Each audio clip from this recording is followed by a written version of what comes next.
बिस्मिल्लाहिर्रहमानिर्रहीम। अस्सलाम वालेकुम वरहमतुल्लाहि वबरकातुहू। इस चैनल से आपने एक मरतबा ये बात सुनी होगी।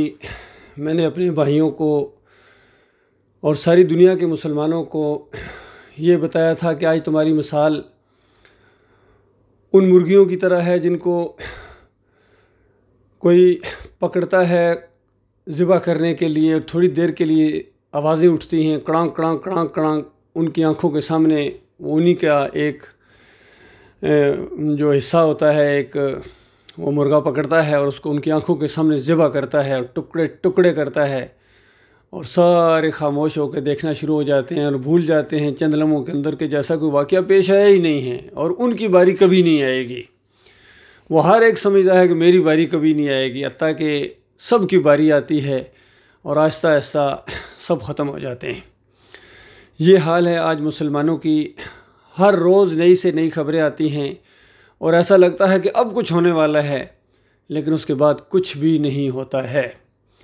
आजकल सोशल मीडिया के ऊपर जो ख़बर गर्म है वो अरशद शरीफ के कत्ल की ख़बर है। हर एक अपने अंदाज से उसके ऊपर तबसरा कर रहा है, इजहार हमदर्दी कर रहा है, मशवरे दे रहा है। सहाफ़ी अपने अंदाज से गुफ्तगू करते हैं, सियासी लोग अपने अंदाज से गुफ्तगू करते हैं, और हमारे फ़ौजी भाई अपने अंदाज से गुफ्तगू करते हैं, अवाम अपने अंदाज से गुफ्तगू करती है।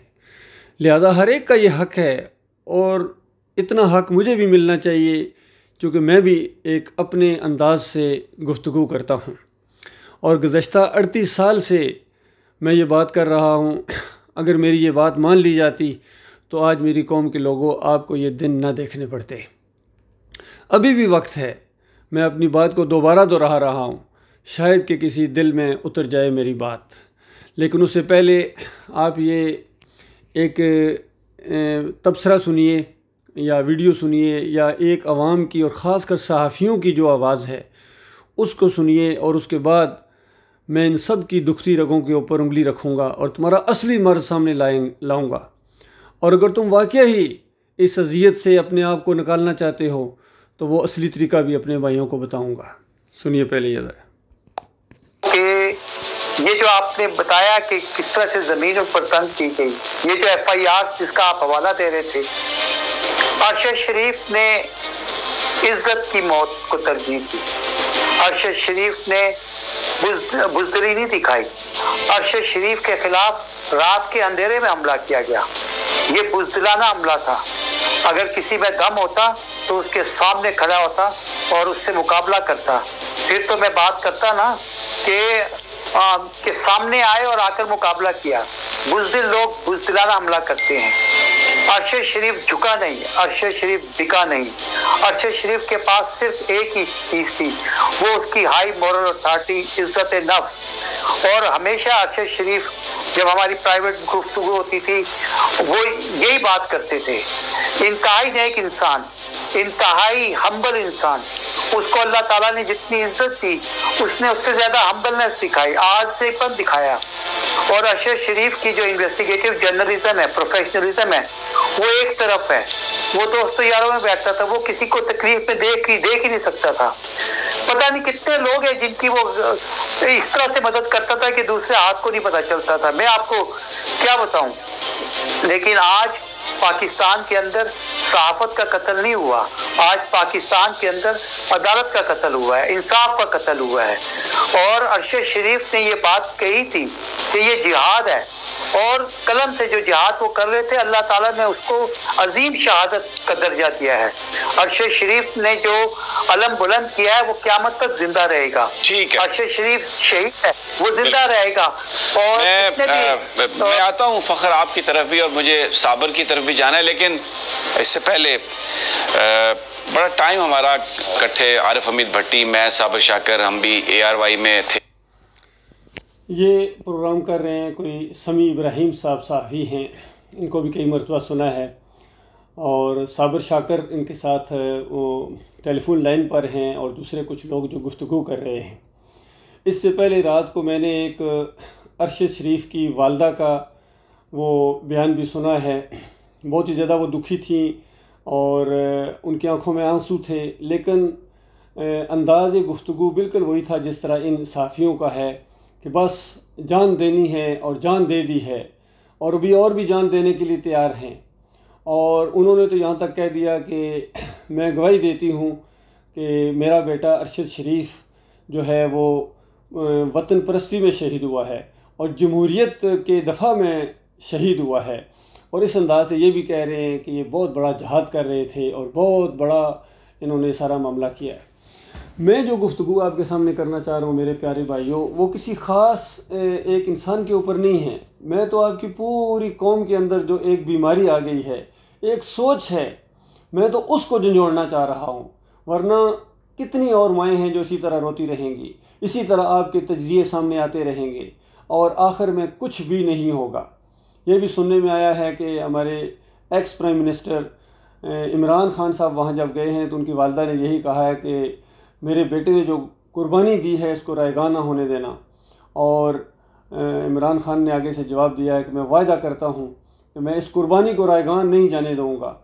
मेरे भाइयों, इससे ज़्यादा कुर्बानियाँ जब पाकिस्तान लिया गया था 1947 के अंदर, 1947 के अंदर, इससे ज़्यादा कुर्बानियाँ दी गई थीं, इससे ज़्यादा दुखी दास्तानें हैं। और ये आज़ादी हासिल की गई थी, मिल के इन्होंने की थी। हिंदुओं ने, सिखों ने और इन मुसलमानों ने अंग्रेज़ों से आज़ादी हासिल की थी। कितनी जानें दी थी, वतन की खातिर दी थी और इलाके की खातिर दी थी, अपनी कौम की खातिर दी थी। लेकिन बताओ अल्लाह के बंदो, कोई अल्लाह का नाम था बीच में? कोई अल्लाह के लिए कुर्बानियाँ दी गई थीं? या तो फिर हमारे पास कोई म्यार ना हो, फिर तो बात समझ में आती है। लेकिन म्यार भी मौजूद है कि आज से 1500 साल पहले अल्लाह के आखिरी रसूल मोहम्मद सल्लल्लाहु अलैहि वसल्लम ने जो कुर्बानियाँ दी थीं और अपने रिश्तेदारों को, अपने करीबी लोगों को इस रास्ते में कुर्बान किया था, और जिस नुक्ते के ऊपर वो लोग इकट्ठे हुए थे, आज़ादी वो थी सही मानों में हकीकी आज़ादी। इंसानियत को इंसानियत के शिकंजों से, शैतान के शिकंजों से आज़ाद कराया जाए, वो था नबी सल्लल्लाहु अलैहि वसल्लम का तरीका। वो कोई वतन परस्ती नहीं थी, वो कोई जमहूरियत परस्ती नहीं थी। और उस दौर में जो नौजवानों को इकट्ठा किया गया था, नौजवान उभरे थे, बड़े काफ़ी बूढ़े लोग ज़्यादा नहीं आए थे, चंद नौजवान थे। और इससे पहले मूसा अलैहिस्सलाम के साथ जो लोग उठे थे फ़िरौन के ख़िलाफ़, उस तागूती निज़ाम के ख़िलाफ़, वो भी चंद नौजवान थे। इल्ला ज़ुर्रियतुन मिन कौमिही, और मालिक फरमाता है ये नौजवान थे, बाकी बड़े बड़े समझदार और बड़े बड़े समझे जाने वाले वो फ़िरौन के डर से ना उठ सके। तो ये मामला होता है, ये नौजवान उठते हैं। आज फिर नौजवान उठे हुए हैं और उनको फिर वही धोखा दिया जा रहा है जो इससे पहले दिया गया था।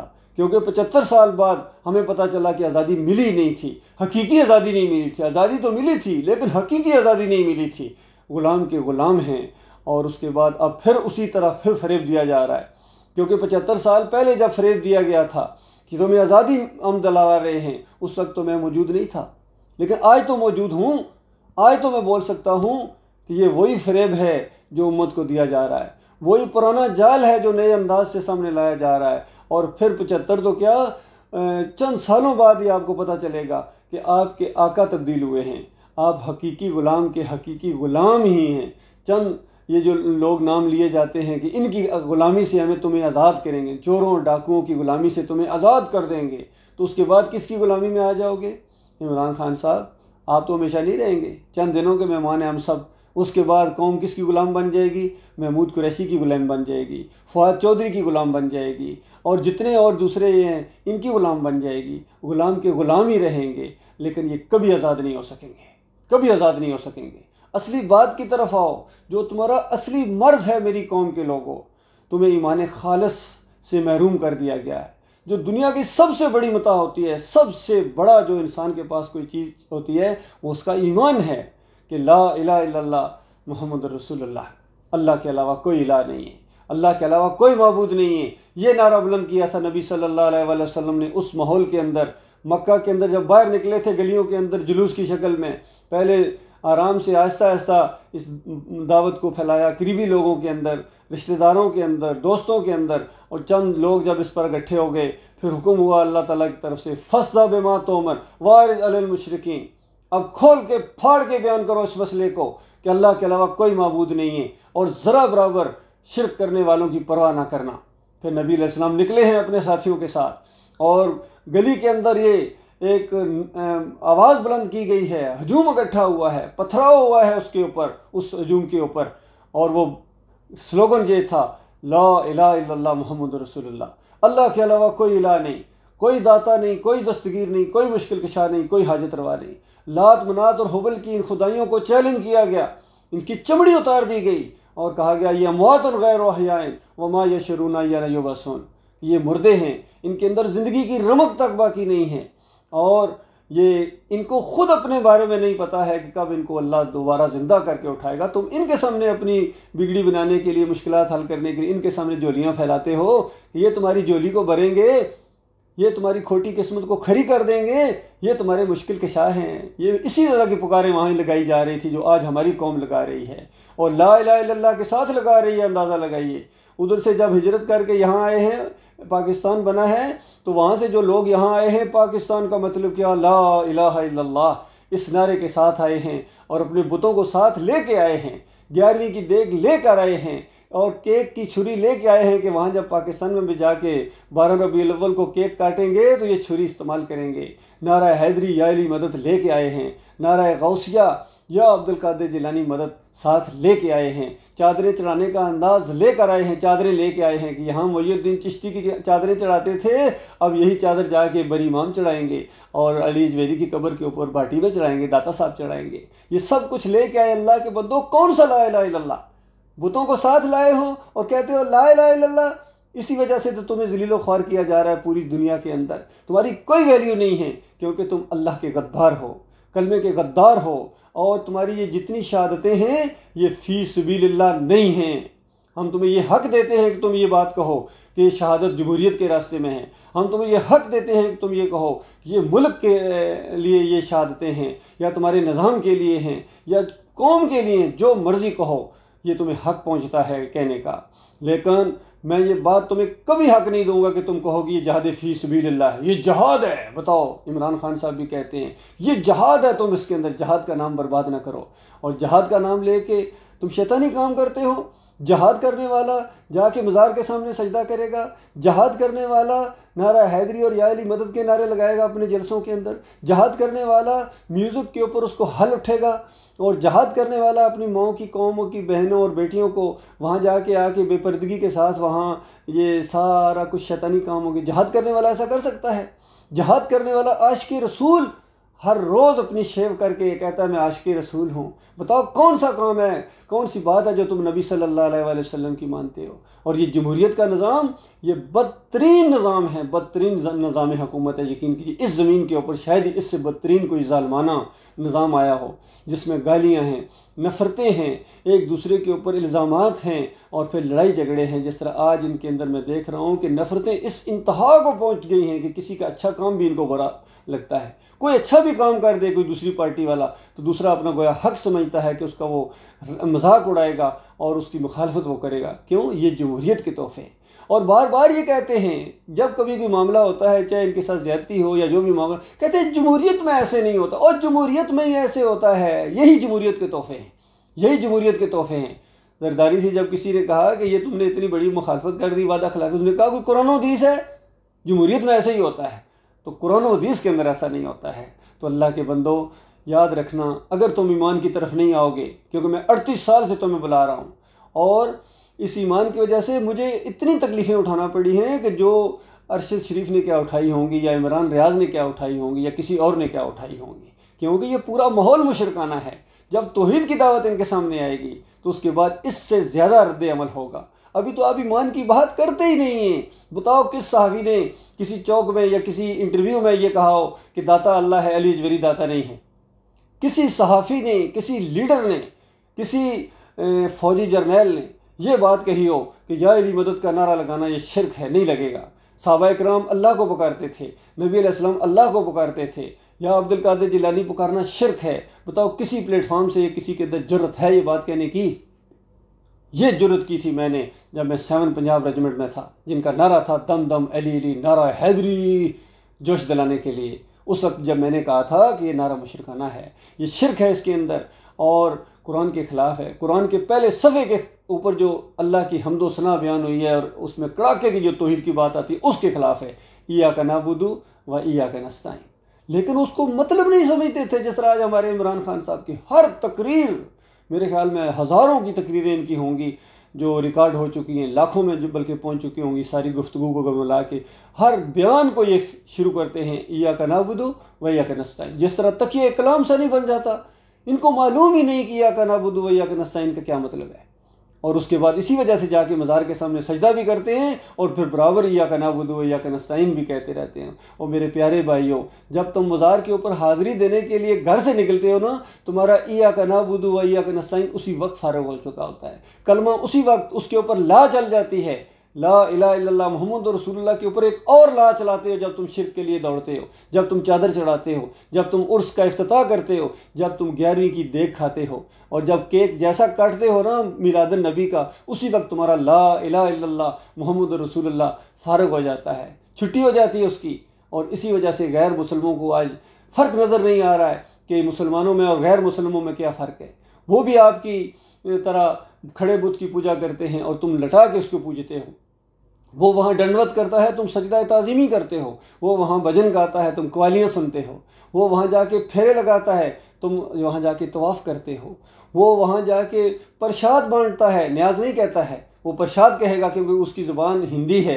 और आप न्याज कहते हैं कि न्याज बांटी थी, बाबा की न्याज बांटी थी, लेके आए हूँ, खा के भी आए हूँ, लाए हूँ साथियों के लिए। सारे आगे बढ़ते हैं, चूम के उसको खाते हैं।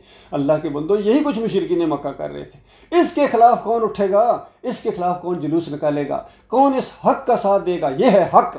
किसी के अंदर जुर्रत है इस हक़ को बयान करे और किसी के अंदर जुर्रत है इस हक़ का साथ दे। 38 साल से मैं देख रहा हूँ किसी बड़े प्लेटफार्म से किसी आदमी ने इसका साथ नहीं दिया है। हाँ, कुछ गरीब लोग हैं, कुछ कमज़ोर लोग हैं जिनके मैसेज आए हैं, कमेंट्स आए हैं और उन्होंने साथ देने का और उन्होंने तायद का, लेकिन किसी बड़े आदमी से, किसी साफ़ी ने इसके साथ देने की कोशिश नहीं की है। सब कुछ सुनते हैं, एक एक चीज़ बयान करते हैं, लेकिन ईमान अकीदे की इनको हवा नहीं लगी है। अरशद वो भट्टी साहब का, दूसरे एक जो थे भट्टी साहब, उनका वो मैंने सुना, वो कह रहे थे जब ये खबर आई अरशद शरीफ की तो कहने लगे कि या अल्लाह, तुझे अपने गफूर रहीम होने का वास्ता ये ख़बर झूठी हो, तुझे अपने हबीब का वास्ता ये ख़बर झूठी हो। इनको दुआ मांगनी भी नहीं आती है। ये ऐसा शिरक है कि अल्लाह का गज़ब नाज़िल होता है। मालिक फरमाता वलिल्लाहिल अस्माउल हुस्ना फदूहु बिहा, अल्लाह के अच्छे अच्छे नाम हैं, इनके ज़रिए पुकारो।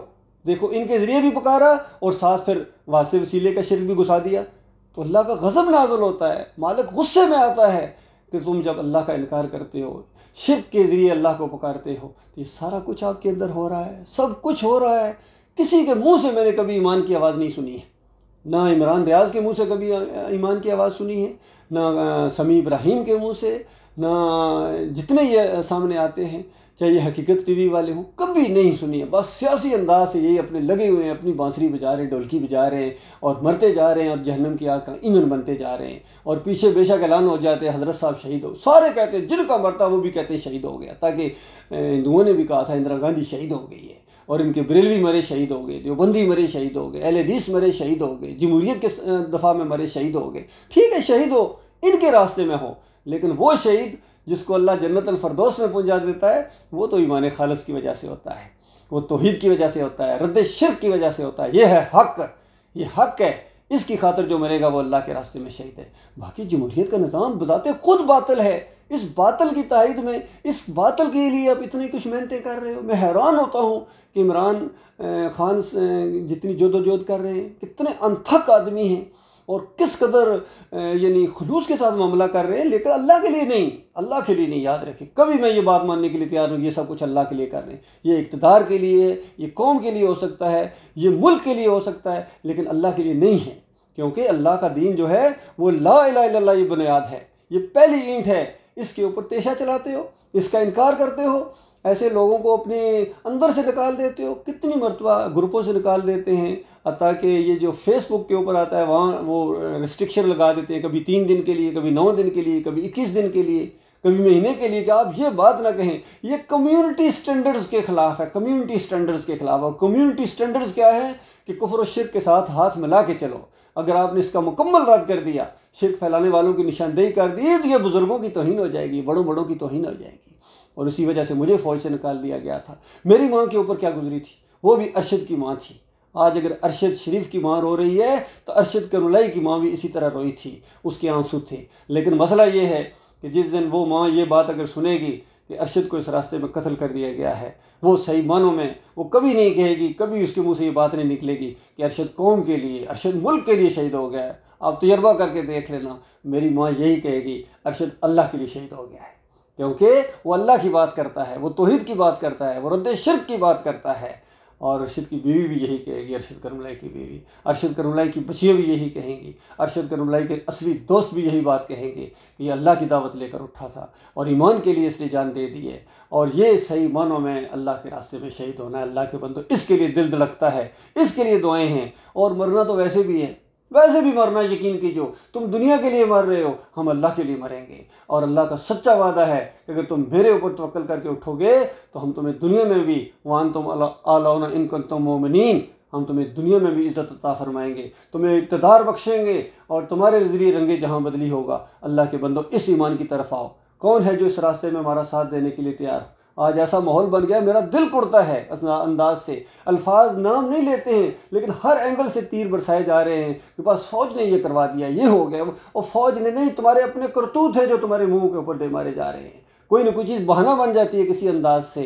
बाकी तुम्हारा मुल्क, जो तुम्हारी सरहदें महफूज हैं, वो इन्हीं के ज़रिए हैं। अल्लाह ताला इनको फ़ौजी, मेरे फ़ौजियों को, ये मेरी फ़ौज है, अल्हम्दुलिल्लाह मेरी फ़ौज है। मैं 7 पंजाब रेजिमेंट का अफसर हूँ और मैंने ये तौहीद की दावत वहाँ से उठाई। कोई बात नहीं, उन्होंने थोड़ी देर के लिए अगर मुझे निकाल दिया, इससे कुछ फ़र्क नहीं पड़ता है। ईमान अकीदे की बात होती है हर जगह। हमने वहाँ भी मैंने ईमान अकीदे की बात की थी और करनी थी, और मैं बाहर आया, मुझे बल्कि ज़्यादा मौका मिला है अल्लाह की बात बयान करने का, और अपने सारे भाइयों, फ़ौजी भाइयों और सिविल भाइयों को मुखातब करने का मौका मिला है। अल्लाह के बंदो, तरस खाओ अपनी जानों के ऊपर। मैं सबको यही कहता हूँ, इमरान खान साहब को भी, नवाज़ शरीफ साहब को भी, शहबाज शरीफ साहब, छोड़ दो, बुला दो इन चीज़ों को, ये कुछ भी नहीं है इनके अंदर।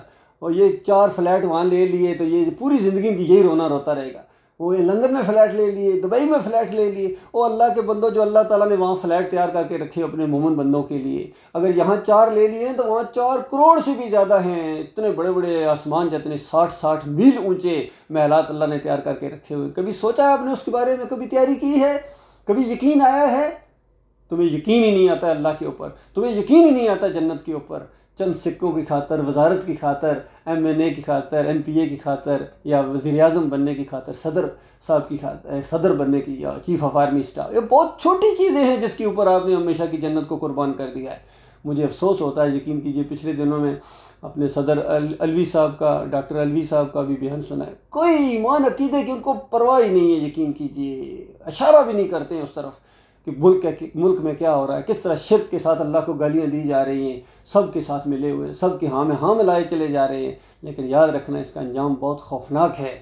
जो ये दावत उठाए बगैर मर गए हैं वो अपने अंजाम को पहुँच गए, और जो इन्होंने इस दावत की मुखालफत की है वो भी अपने अंजाम को पहुँचेंगे, और जो इसका साथ न देंगे वो भी अपने अंजाम को पहुँचेंगे, और जो इस दावत का साथ देंगे मुस्कुराते हुए चेहरे के साथ, इस मामले में मुस्कुराओ, तौहीद की आवाज़ बयान करो और फिर उसके बाद मुस्कुराओ। इस रास्ते में मुखालफतें आएँ, उसका मुकाबला करो, यह जहाद है अल्लाह के रास्ते में। अल्लाह के बंदो, अभी तो ये काम आगाज़ हुआ है, ये बहुत आगे जाएगा इंशाअल्लाह। ये इलाज है यहूदियों का, ये इलाज है ईसाइयों का, ये इलाज है पूरे सिस्टम को तब्दील करने का। ये चेहरे मत बदलो, पूरा सिस्टम तब्दील हो जाएगा, और ये ईमान खालिस की दावत से आएगा। ये भीख मांगने से नहीं आएगा, वोटों और नोटों के ज़रिए नहीं आएगा। ये तौहीद की आवाज़ उठेगी इंशाअल्लाह, उठ रही है। अल्लाह ताला अपनी शान के मुताबिक इसको उठा रहा है। अल्लाह ताला की मदद आएगी इंशाअल्लाह। इस ईमान के अकीदे के ऊपर इकट्ठे हो जाओ मेरे भाइयों। ला इलाहा इल्लल्लाह मुहम्मद रसूलुल्लाह, अल्लाह के अलावा कोई इलाह नहीं है, कोई माबूद नहीं है, कोई दाता नहीं है, कोई दस्तगीर नहीं है, कोई मुश्किल कशा नहीं है, हाजत रवा नहीं है, और रुकू और सजदे के लायक नहीं है, कोई नज़र व न्याज के लायक नहीं है, तवक्कुल और भरोसे के लायक नहीं है, पुकार के लायक नहीं है, इल्लल्लाह, सोए अल्लाह के। ये तरीका है। और मुहम्मद रसूलुल्लाह, मोहम्मद सल्लल्लाहु अलैहि वसल्लम अल्लाह के आखिरी रसूल हैं, आखिरी ख़ातमुन नबिय्यीन, और उनका तरीका है, उनका अंदाज है, और उनकी अकीदे अपनाओ, उनकी सीरत अपनाओ। किस तरह बार बार कहते हैं उनकी सीरत अपनाओ, और ख़ुद सीरत अपनाने के लिए तैयार नहीं है। बार बार ये सारे उलमा भी लगे हुए हैं, सियासी लीडर भी कभी कभी कह देते हैं, इमरान खान साहब तो बहुत ज़्यादा कहते हैं, लेकिन ख़ुद अपनाने के लिए तैयार नहीं। बस दूसरों अपना लो। कैसे अपना लो? जब तक खुद नहीं अपनाओगे, इस रास्ते में नहीं आओगे, कौन को कैसे पता चलेगा ये सीरत है? आप तो इस्लामाबाद के लिए लड़ रहे हैं, आप जमहूरियत के लिए लड़ रहे हैं, आप मुल्क के लिए लड़ रहे हैं, आप कौम के लिए लड़ रहे हैं। वो अल्लाह के लिए कौन लड़ेगा? अल्लाह के लिए इकट्ठे हो जाओ, अल्लाह के दीन के लिए इकट्ठे हो जाओ। अल्लाह के बंदो, पूरी दुनिया में फिर पता चलेगा पाकिस्तान का मतलब क्या, ला इलाहा इल्लल्लाह। जब आखिरी मज़ार गिरेगा, आखिरी बुत परस्ती ख़त्म होगी, वास्ता वसीला ख़त्म होगा, चढ़ावे ख़त्म होंगे, नज़र व न्याज़ें ख़त्म होंगी, और फिर मोहम्मद रसूलुल्लाह का तरीका आएगा, फिर दुनिया को पता चलेगा कि ये पाकिस्तान अच्छा ये, और फिर इंशाअल्लाह पूरी दुनिया को पाकिस्तान बनाया जाएगा। यानी पूरी दुनिया से शिर्क और कुफर का ख़ात्मा जब होगा, पूरी दुनिया पाकिस्तान बनेगी। पाक सर ज़मीन शादबाद उस वक्त होगा, ज़मीन पाक होगी शिर्क से, बुतों से, मज़ारों से, वास्ते वसीलों से, नज़र व न्याज़ों से, रुकू और सजदों से और मुशरिकाना निज़ाम से। जब ये ज़मीन पाक हो जाएगी तो ज़मीन के ऊपर अल्लाह का दीन नाफज होगा, और ये होना ही होना है। याद रखिए, सुन लो, सारे सुन लो, यहूदियों, ईसाइयों, सिखों, हिंदुओं, जो भी हो सब सुन लो, इस निज़ाम ने आना ही आना है, चाहे तुम्हारा दिल माने या ना माने। ये अल्लाह ने फ़ैसला कर दिया है, और मोहम्मद रसूलुल्लाह को तो भेजा ही इसीलिए गया था। ये किताब, आखिरी किताब नाज़िल इसीलिए की गई थी ताकि सारे अदियाने बातिल के ऊपर इसको गलब कर दिया जाए। अल्लाह ताला वो दिन दिखाए। मुझे तो पूरी तरह उसकी खुशबू आ रही है, हवाएं चल रही हैं, रुख उधर ही जा रहा है, चाहे ये अपना अंदरूनी मामलात हों अपने मुल्क के या पूरे इंटरनेशनल माहौल जो अल्लाह ताला ने बना दिया है, ये इसी दावत को कामयाब करने के लिए अल्हम्दुलिल्लाह। अल्लाह ताला गौर व फिक्र करने की तौफीक अता फरमाए। ये तो क्लिप ज़रा लंबा हो गया है, मैं जज्बात में भी आ गया हूँ, क्योंकि मैं देख रहा हूँ मेरी आंखों के सामने अपनी कौम को कि ये जहन्नम का ईंधन बनती जा रही है। दौड़े जा रहे हैं उधर ही, और बस थोड़ा सा खबरें आती हैं, अफसोस करते हैं, उसके बाद फिर उसी रास्ते में चल पड़ते हैं। लिल्लाह रुक जाओ, रुक जाओ, आगे जहन्नम मुँह खोले तुम्हारा इंतज़ार कर रही है, यकीन कीजिए। अल्लाह ताला तुम्हें बचाए। और दूसरी तरफ वो जन्नतें हैं, ऐसी सी जन्नतें जिसके तसव्वुर से दिल खुश हो जाता है कि मालिक ने कैसी कैसी चीज़ें तैयार करके रखी हुई हैं, उससे महरूम कर दिए जाओगे, ताकि शफात से भी महरूम कर दिए जाओगे अगर तुम्हारे अकीदे के अंदर शिरक रहा। मोहम्मद रसूलुल्लाह की शफात से महरूम कर दिए जाओगे अगर तुम्हारे अंदर ये शिरक रहा। और अगर शिरक नहीं रहा है तो बड़े बड़े कातिल, चोर और डाकू, बड़े बड़े करप्ट भी इंशाअल्लाह जन्नत में जाएंगे एक दिन। अगर उनके अकीदे में शिरक नहीं है, अपनी सज़ा काट के या बगैर सज़ा के, जो अल्लाह चाहेगा ये फ़ैसला होगा। लेकिन शिरक करने वाले तहज्जुद गुज़ार, शिरक करने वाले रोज़ादार, ज़काती और हाजी की कभी माफ़ी नहीं होगी, कभी माफ़ी नहीं होगी। इस नुक्ते को समझने की कोशिश करो मेरे भाइयों। अस्सलाम वालेकुम व रहमतुल्लाहि व बरकातुहू।